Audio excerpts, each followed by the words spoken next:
Buenos días a todos. Gracias por acompañarnos. Mi nombre es Isabel Hernando, soy responsable especialista de Google Workspace en SoftwareOne. Esperemos que en los próximos minutos podamos ofreceros toda la información posible en cuanto a la seguridad y las robustez de lo que es Google Workspace. Tenéis un panel de preguntas en el recuadro derecho del webinar. Tenéis un recuadro para dejar todas las preguntas y respuestas. Vamos a intentar responderlas todas al final de la sesión.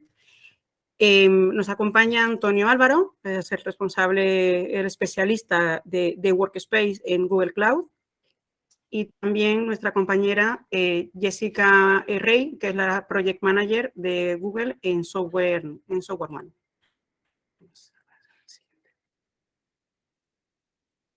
Repasamos rápidamente las agendas, os comentaremos quiénes somos, entraremos en materia del tema de la seguridad, que es lo que nos traes a este cuento en el webinar de Google Workspace, también casos de uso con Frontline.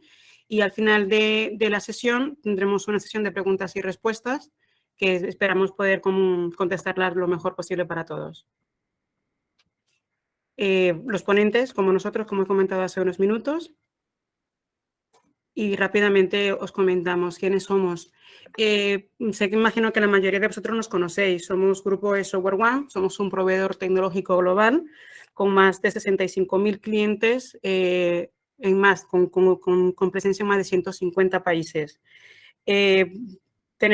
Somos partner premier de Google desde el año 2009, tras la integración con Intelligence Partners, y basamos todos nuestros servicios de Google en todo lo que es los servicios end-to-end en cuanto a asesoría, implantación y gestión de proyectos, alineando toda la tecnología en la que vemos ver. Como podréis ver en esta imagen, muy rápidamente así, me gustaría presentaros simplemente algunas de las referencias que tenemos en Google Cloud, siendo la mayoría de estos usuarios en Google Workspace. Sin más preámbulo un poco a toda la parte de seguridad, doy paso la palabra a Antonio, que es el experto un poco aquí en la materia. Antonio, todo tuyo. Buenos días a todos. Lo primero, agradeceros que vayáis a pasar unos minutos con nosotros en los cuales trataremos de compartir cómo Google Workspace se aproxima a proteger una solución de colaboración contra lo que son las amenazas modernas, ¿vale? Entonces, bueno, durante los siguientes minutos trataré de contaros cuál es la aproximación de Google al respecto. ¿Veis mi pantalla, verdad? Sí, la vemos.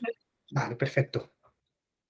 Bueno, pues simplemente a modo introductorio y para comenzar a charlar, deciros que lo que obtiene un cliente cuando contrata un servicio dentro de Google Cloud es el mismo tipo de infraestructura que utiliza Google para sí misma y para prestar los servicios que son tan conocidos en consumo.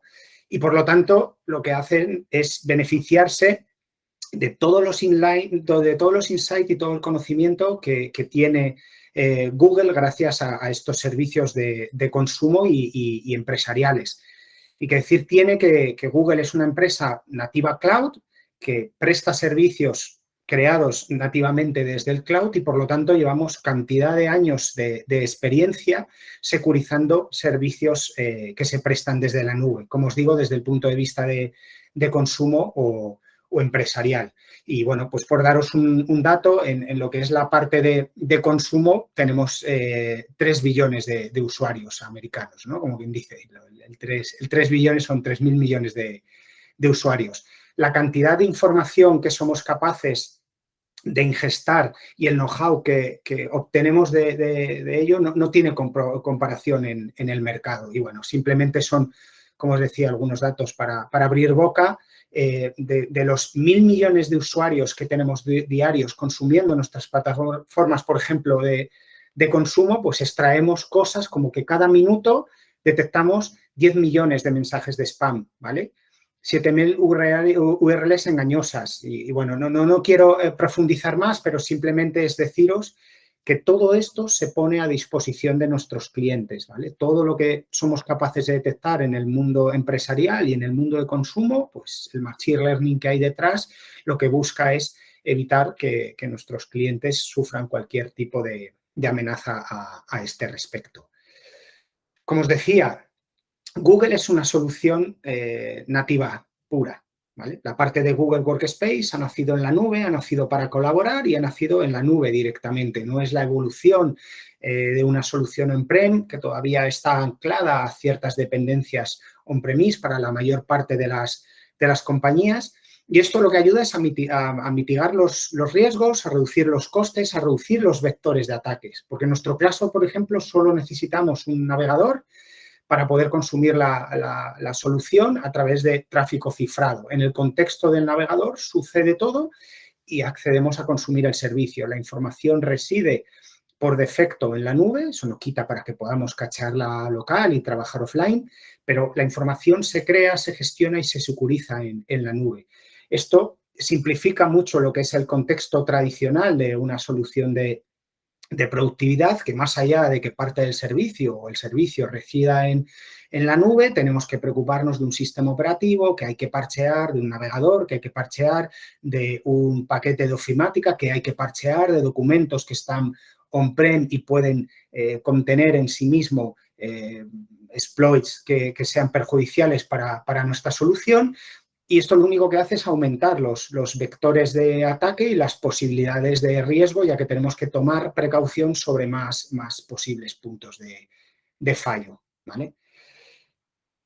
¿Cuál es la aproximación de Google para securizar su contexto? Pues es un approach Zero Trust, que seguramente habréis oído a otros fabricantes de seguridad, y lo que tratamos de hacer es proteger tres vectores fundamentalmente, que son la identidad, el dispositivo y el dato, ¿vale? Hoy en día, para consumir la mayor parte de los servicios, que muchos de ellos empiezan a darse de una manera cloud, no solo la colaboración, sino CRMs o otro tipo de servicios y herramientas que los proveedores suelen diseñar y construir para los clientes, acaban siendo ejecutadas en una nave, acaban corriendo en una nube, que normalmente pues, son 2 o 3 las que prestan el servicio, y al final hay una identidad que es la que tiene que acceder a este servicio. Es la llave a todo ahora, la identidad, el famoso usuario y contraseña con la que nos presentamos a consumir un servicio, ¿no?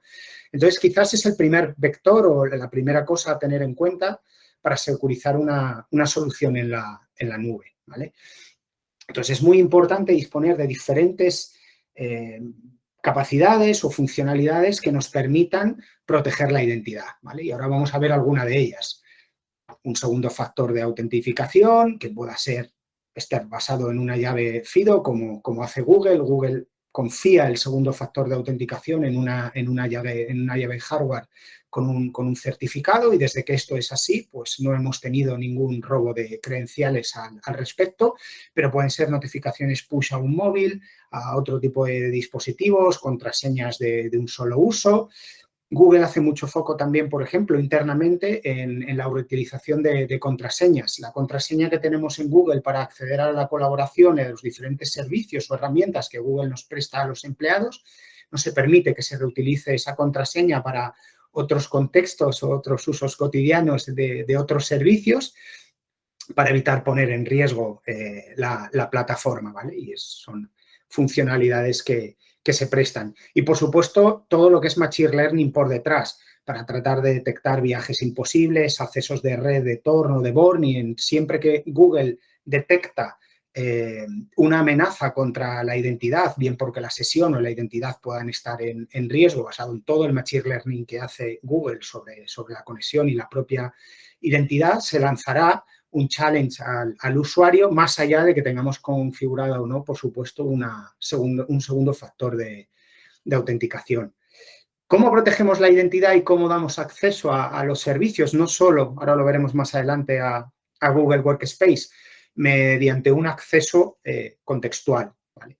Aquí de lo que se trata es decir, oye, Cloud Identity, que es el repositorio de identidades de Google para consumir sus servicios, no solo Google Workspace, y que está basado en estándares, OpenID Connect o AU2 o SAML, sirve para regular el acceso y si también se quiere autenticar y validar el acceso al mismo, ¿no? Entonces, en este caso, lo que podéis como compañía es establecer una serie de condiciones diciendo, oye, en función de si te conectas desde dentro de la red corporativa o desde fuera o desde ubicaciones específicas que se definan, si el usuario pertenece a un grupo que tiene permisos, si el dispositivo desde el cual el usuario se conecta o la aplicación a la que va a acceder, nosotros lo que podemos establecer es unas reglas para solicitar o no un doble factor de autenticación a este usuario, de tal manera que si se le han robado las credenciales y se está tratando de acceder desde una ubicación en la cual ha habido un viaje imposible o no pertenece a las establecidas para acceder transparentemente y lo está haciendo desde un dispositivo a lo mejor no gestionado, le obliguemos a pedir este doble factor de autenticación y al no poder disponer de él, no puede acceder a la infraestructura y hacer mal uso de esa identidad que ha sido hackeada, ¿no? Una parte importante es porque como la mayor parte de los clientes descansan en directorio activo on-premise, es deciros que podemos replicar las identidades a Cloud Identity de una manera muy sencilla y podemos o no replicar las contraseñas. Podemos delegar todo lo que es el acceso a los servicios cloud basados en autenticación moderna, no solo la colaboración de Google Workspace en Cloud Identity, pero si por lo que sea no queréis, Cloud Identity sí puede ser el gestor del acceso y federar la validación de la contraseña contra el directorio activo on-premise, si así lo requerís. Y quien dice el directorio activo on-premise dice cualquier otro servicio LDAP, ¿vale? Bueno, como os decía, a través de SAML, OpenID Connect o Auth2, protocolos de autenticación moderna, nosotros lo que podemos hacer también es permitir en Cloud Identity ser el proveedor de identidad para estas aplicaciones con un aprovisionamiento y desaprovisionamiento automático de las identidades y los servicios que hoy son modernos, pues que el proveedor de identidad sea Cloud Identity de una manera segura. Y como os decía, pues con este acceso contextual para poder proteger la identidad. El segundo factor importante a la hora de proteger una solución de colaboración como la nuestra es la gestión de dispositivos. Está muy bien proteger la identidad y que eso nos garantice que el acceso al servicio se hace de una manera segura, pero importa y mucho el dispositivo desde el cual nos estamos conectando, ¿vale? Entonces, como hablábamos incluso dentro del acceso contextual, el poder establecer una norma que sea si mi dispositivo está gestionado, y eso significa que responde a una serie de políticas, tiene una serie de versión de software, tiene una serie de antivirus y tiene una serie de configuraciones que a mí me garantizan más la seguridad, le permito entrar o no. Entonces, bueno, pues deciros que Google no solo es capaz, por supuesto, de gestionar todo lo que son dispositivos Android y Chromebooks, también es capaz de gestionar dispositivos con sistema operativo macOS o iOS si hablamos de dispositivos móviles.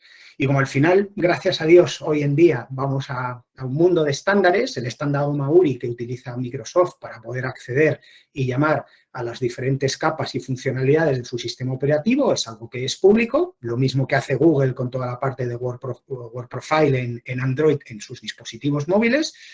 Nuestro MDM es capaz de llamar a ese contexto y securizar y gestionar y manejar dispositivos Windows 10 de la misma manera que lo hace Microsoft o otros integradores de MDM, ¿vale? Con lo cual nosotros incluso somos capaces de integrar dentro de nuestro MDM el famoso Windows Update y no solo gestionar las configuraciones, sino también gestionar el parcheo de un parque basado en Windows 10 y posteriores, ¿vale? La tercera pata muy necesaria de securizar, por supuesto, es la información. Como os contaba, una de las bondades que tiene Google es que por defecto toda la información se crea en la nube. Y al contrario que sucede con otras soluciones, por ejemplo, aquí es muy sencillo el decir, oye, en mi compañía esta persona qué documentos tiene compartidos con el exterior. O de una manera más global, qué información se está compartiendo fuera de mi organización. Y con 3 clics, agregar personas, quitar personas o restringir acceso al consumo de una información. Y como os digo, son 3 clics en una única consola y esto nos da un poder brutal. Y esto para cualquier tipo de licenciamiento, ¿no? Como quien dice. ¿Qué es lo que busca Google? Por supuesto, proteger la información, proteger el dato, ¿no? Proteger la colaboración. Dentro de lo que es un poco el dato, aunque no sea exactamente el lugar, uno de los vectores de ataque es el correo electrónico, como todos estáis acostumbrados. Al final, lo que son las campañas de phishing, las campañas de ransomware, las campañas de malware, suelen llegar a través del correo, ¿vale? Y aquí nuevamente toma relevancia esa slide que os ponía al principio, en la cual os decía cuántos billones de usuarios tenemos, cuántos millones, 1.000 millones de usuarios concurrentes tenemos consumiendo el servicio diariamente y el know-how que eso es capaz de darnos. Yo creo que nadie mejor que Google sabe lo que sucede en Internet, ¿no? Entonces, digamos que somos capaces a través de diferentes motores de saber si hay malware o si hay algún tipo de riesgo, o algún tipo de phishing o algún tipo de ransomware de todo lo que es conocido en nuestros antivirus y motores de terceros que se utilizan, todo lo que es conocido, todo lo que está sucediendo en Internet de una manera holística y basada en Machine Learning y, por supuesto, como no, fuera de lo que son los motores tradicionales de escaneo de amenazas a través del correo, lo que somos capaces es de detectar lo que son las amenazas zero day, basado en mantenimiento predictivo, en Machine Learning y, sobre todo, pues eso, en ser capaces de decir, cuando a mí me llega un correo, yo lo que voy a hacer, o un enlace, es pasarlo primero por todo lo que es conocido, pero lo siguiente que voy a hacer es decir, bueno, vamos a analizar el contenido y el contexto de este enlace o de este adjunto. Y si de repente llega un documento de texto o una hoja de cálculo que contiene una macro, que llama a una web, que descarga un fichero, que inyecta un driver en no sé dónde, pues simplemente por el comportamiento nosotros vamos a saber que eso no es lo normal, no es lo esperado. Y vamos a ser capaces de detectar incluso una campaña que hayan hecho a medida para atacar a nuestra compañía y lo que hay adjunto e inyectado dentro del correo, nosotros vamos a ser capaces de decir esto es malicioso, no es el comportamiento esperado. Hemos detonado y simulado el comportamiento con diferentes sistemas operativos de esto y no es lo que tiene que ser. Por lo tanto, no vamos a hacérselo llegar al usuario y lo guardaremos en cuarentena o lo eliminaremos en función de lo que decida el administrador de nuestra compañía, ¿vale? Para proteger la información, fundamental el decir, oye, nosotros ofrecemos capacidades de lo que es clasificación y etiquetado de la información. Qué información es sensible, qué información no es sensible, qué información es crucial para la compañía, es restringida, no es restringida y en función de esto, unas plantillas que se desplegarán de manera automática, porque aquí es el navegador el que nos pinta y nos dibuja todo, con lo cual, inmediatamente que abramos un documento, vamos a tener en el ribbon, en la parte de la cabecera, unas etiquetas que nuestra compañía ha colocado para nosotros para que podamos clasificar y etiquetar la información. Estas etiquetas pueden ser desplegadas en función de a qué departamento pertenece un usuario o a qué necesidades tiene o a qué tipo de información maneja esta persona. Y la persona podrá utilizarlas para clasificar la información.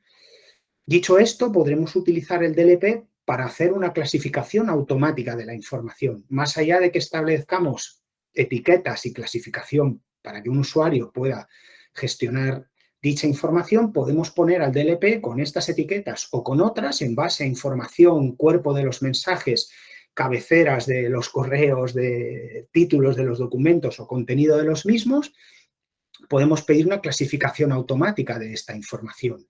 Y que después el DLP lo que haga es, en base a esta clasificación manual automática o a ciertos contextos de información que le demos, el evitar que un documento se comparta a través de un sitio, a través del drive que tiene un usuario o a través del correo, ¿no? Que son las tres maneras que hay para compartir información con terceros en Google, ¿vale? Y trabajan junto con el DLP. Después, a nivel de usuario, tenemos cosas muy, muy potentes, ¿vale? Tenemos la posibilidad en un documento de poner el nombre de una persona y que inmediatamente el documento, de manera proactiva, nos sugiera el compartirlo y decir, oye, pues puede editar, no puede editar, solo puede comentar, puede verlo y con eso estamos preestableciendo una serie de permisos sobre el documento.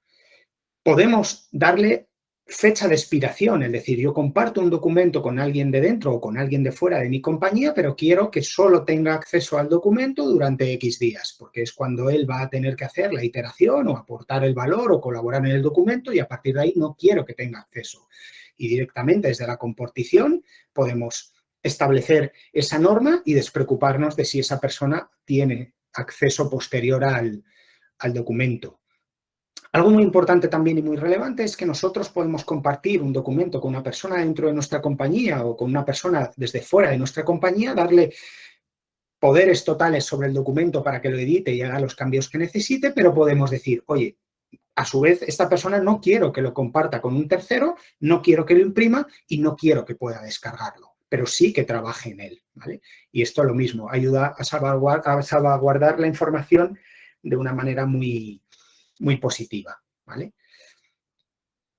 Por otro lado, de cara a lo que es permitir la compartición de la información y demás, de una manera muy sencilla, lo que podemos hacer, y seguro que os ha pasado al compartir información hacia afuera, es que si la persona a la que compartimos la información no pertenece al mundo de Google o al mundo de Microsoft y tiene una instalación on-premise o una de otro fabricante, al final lo que te obliga la primera vez siempre es a decir, oye, pues tienes que hacer una especie de Passport ID o asociar tu cuenta de correo de tu empresa destinataria del documento a una contraseña para poder consumir el documento, ¿vale? Eso existe también en Google, se hace una única vez y después se puede acceder siempre a la información que comparta Google, pero si queremos evitar esto, podemos compartir un documento y enviar un PIN para acceso al documento al móvil de esta persona, por ejemplo, de tal manera que la persona recibe el acceso al documento y recibe la contraseña acceso al mismo en su teléfono móvil. Y con esto evitaríamos el tener que, pues a lo mejor, machear mi dirección de correo a una contraseña alternativa para consumir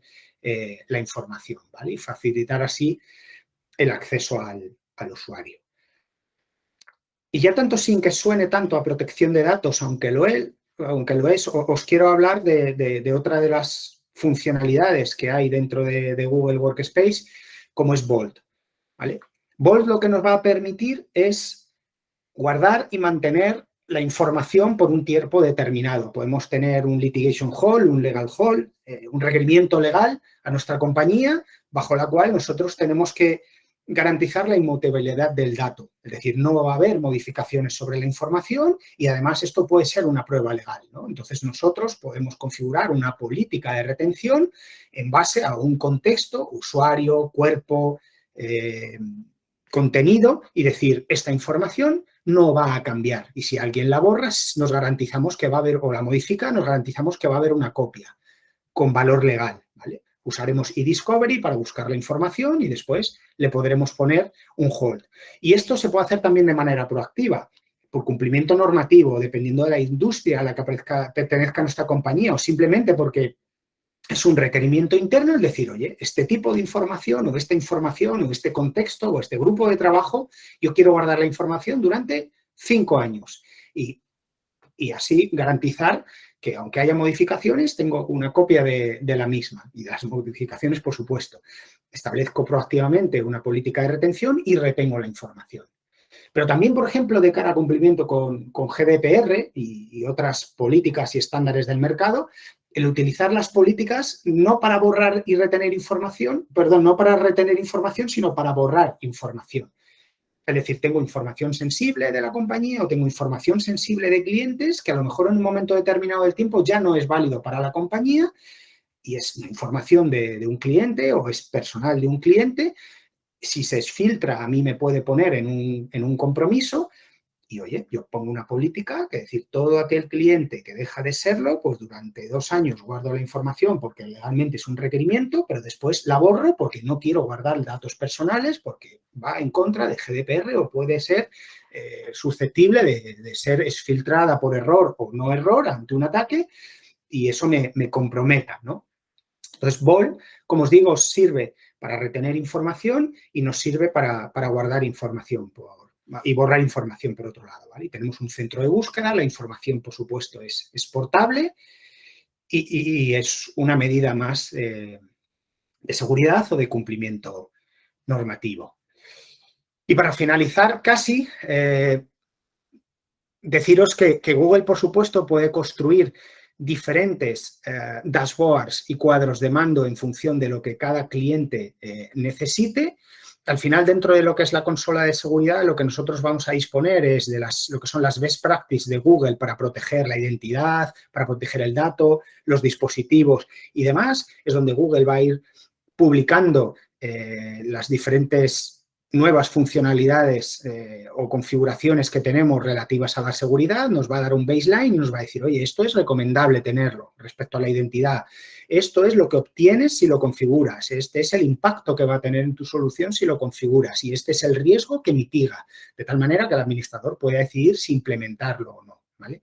Y, por supuesto, una consola de threat hunting donde seremos capaces de atajar lo que son las amenazas y pivotar de si una identidad ha sido comprometida, desde qué dispositivo o dispositivos esa identidad ha accedido y si ha accedido a algún dato, ha publicado o ha compartido algún tipo de información. Y como os decía, pues poder tomar medidas al respecto y, bueno, pues cancelar la identidad, revocar el acceso a documentos que se hayan podido exfiltrar o tomar las medidas oportunas sobre los dispositivos, ¿vale?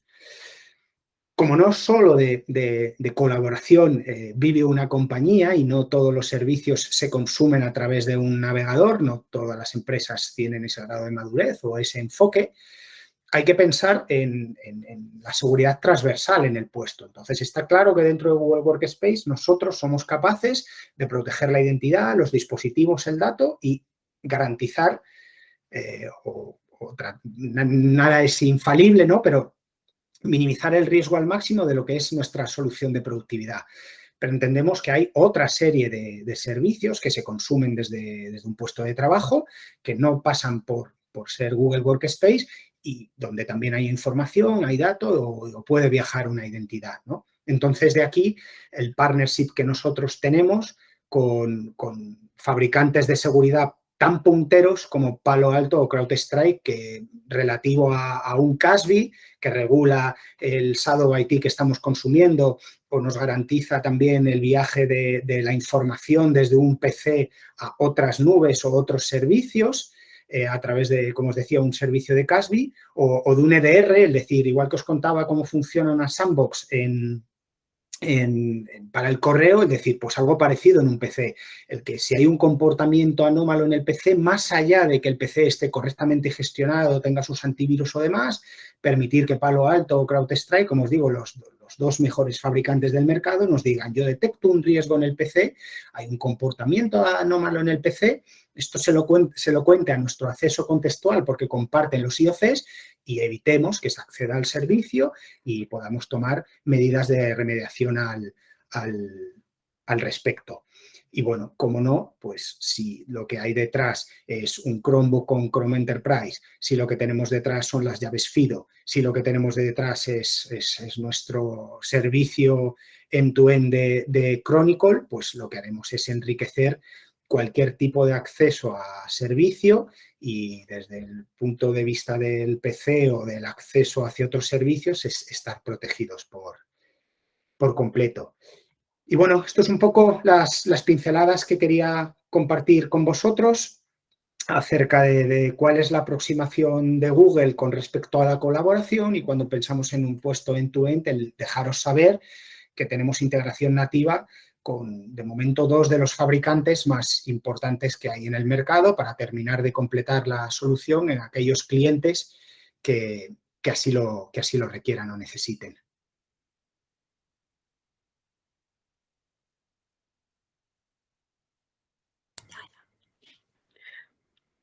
Antonio, muchísimas gracias por tus palabras. Espero que, bueno, creo que seguramente muchas dudas seguramente al respecto prácticamente las has contestado. Como hemos podido ver, Google Workspace, independientemente del tipo de licencia que utilice, ofrece un entorno de trabajo seguro, ágil y sencillo, suponiendo un ahorro de coste bastante significativo, sobre todo y principalmente en temas de seguridad.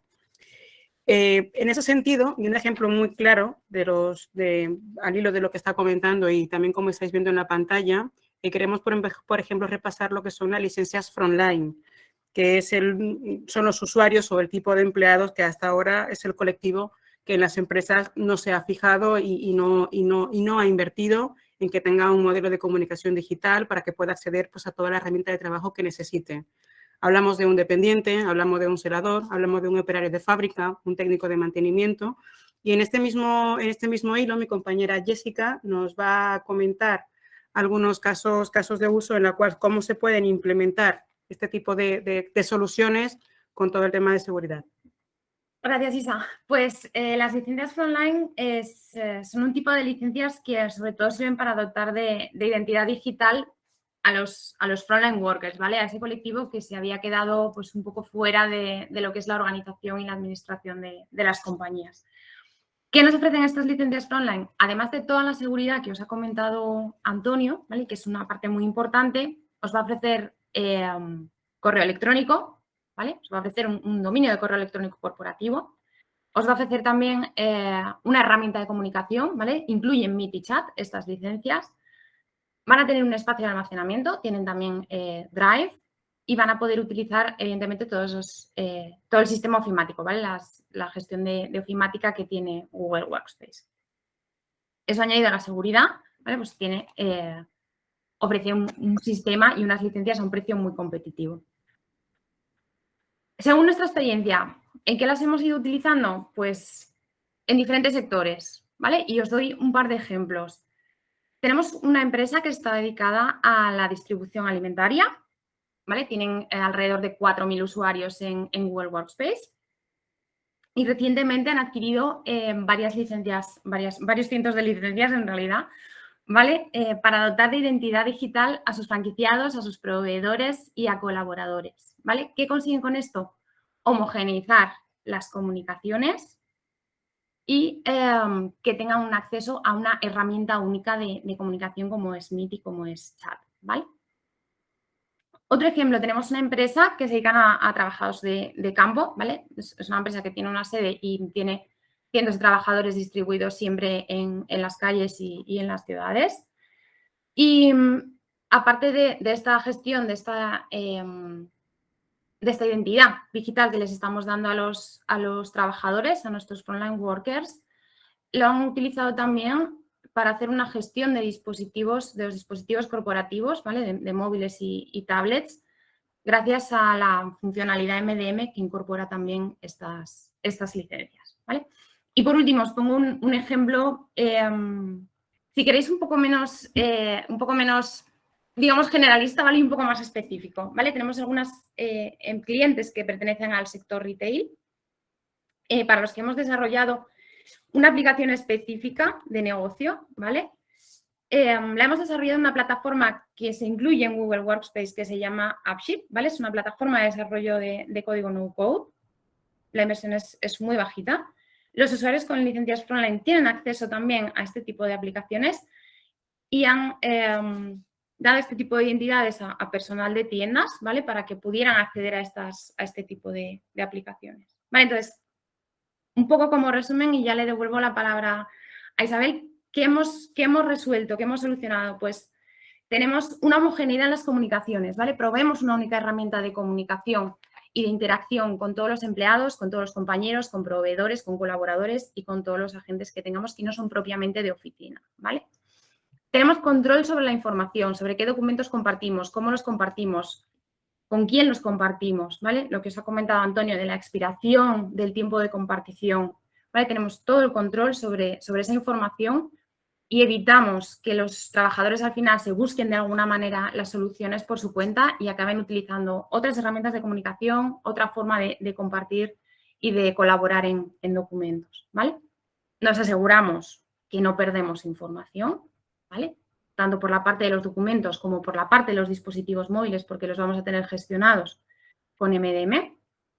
Y por último, sabemos que podemos mejorar y optimizar procesos que hasta ahora podían ser manuales o tediosos, porque como os he comentado, con este último caso de uso, ¿vale? Pues estas licencias tienen acceso a los desarrollos que podamos realizar con AppSheet. Y ya os dejo con Isa, que os va a dar ya los últimos detalles de este tipo de licencias y otro tipo de aplicaciones. Muchas gracias, Jessica. Hemos hecho un resumen muy rápido de en algunos sectores también el tipo de perfil con lo cual podemos trabajar con este tipo de usuarios. No sé si hasta aquí tenéis alguna pregunta, alguna duda al respecto.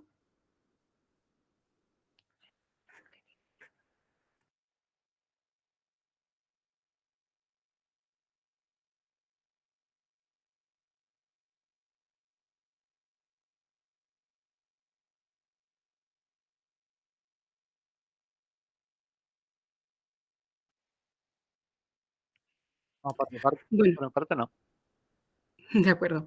Bueno, nada, así como una de las últimas, al hilo de los casos de uso que comentó también Jessica, uno también de los que nos parece muy interesantes en el sector público, teniendo en cuenta que tienen siempre personal desplegado por las calles, un policía, un operario de limpieza, un técnico de mantenimiento. Hemos también aquí simplificado algunos de los casos de lo que justamente uno de esos. Hace poco hemos hecho con una administración pública local que justamente lo que quería también era consolidar todos sus empleados con una identidad digital bajo una plataforma corporativa, dotando de ese tipo de licencias para que sus operarios pudieran tener toda esta comunicación. Vamos a demás. Y simplemente esto por mi parte, yo creo que de momento vamos a hasta aquí. Contestamos las preguntas ahora en un momentito en funcionalidades y demás. Nos pregunta Jordi, ¿qué diferencia hay entre las licencias Frontline y la licencia Business Standard en precios? En cuanto a precios, Jordi, son más accesibles. Creo que tiene la parte de precios. Eso ya, si te parece, luego te puedo profundizar un poco más con toda la información. En cuanto a funcionalidad, las funcionalidades te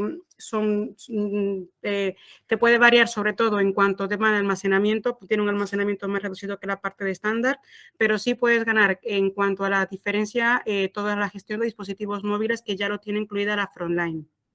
Que en ese sentido, en la parte de la Business Standard no la tiene incluida en este licenciamiento. Sí, si me permites, Isabel, yo creo que con respecto a lo de Frontline estándar, lo mejor es que les facilitéis el precio y los enlaces donde vienen las tablas comparativas porque será la manera más sencilla. Yo estaba leyendo la siguiente pregunta de Jaume y es si las licencias Frontline pueden acceder a carpetas compartidas de Drive. La respuesta, Jaume, es sí, en modo lectura, ¿vale? Y lo que sí se puede hacer también es si individualmente a uno de los matizo. Si alguien te comparte un documento desde su Drive personal a un Frontline, el Frontline, sin ningún tipo de problema, puede hacer uso normal de la documentación. Si el documento ha sido compartido desde un site, ¿vale? Desde un shared drive, no el drive personal de un usuario, sino desde un site, el Frontline Worker puede acceder en modo lectura, ¿vale? Para que pueda modificar el documento tendrían que darle permisos de edición, ¿vale? Espero haber contestado con eso a tu pregunta, Jaume.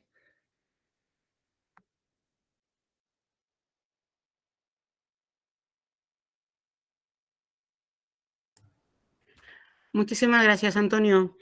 Dicho todo esto, no os robamos más tiempo. No antes agradeceros a todo vuestro tiempo por estos 30 minutos que nos habéis dedicado. Esperemos que haya sido cumplir con vuestras expectativas. Y a finalizar el webinar, en los próximos les enviamos toda la información en cuanto a tema de licenciamiento, tema de precios y nos ponemos en contacto con vosotros pues, para poder ayudaros en todo lo que necesitéis al respecto. Muchísimas gracias a todos y buen día. Gracias, buen día. Gracias, hasta luego. Gracias, hasta luego. Gracias, hasta luego. Muchas gracias. Gracias a todos, chao.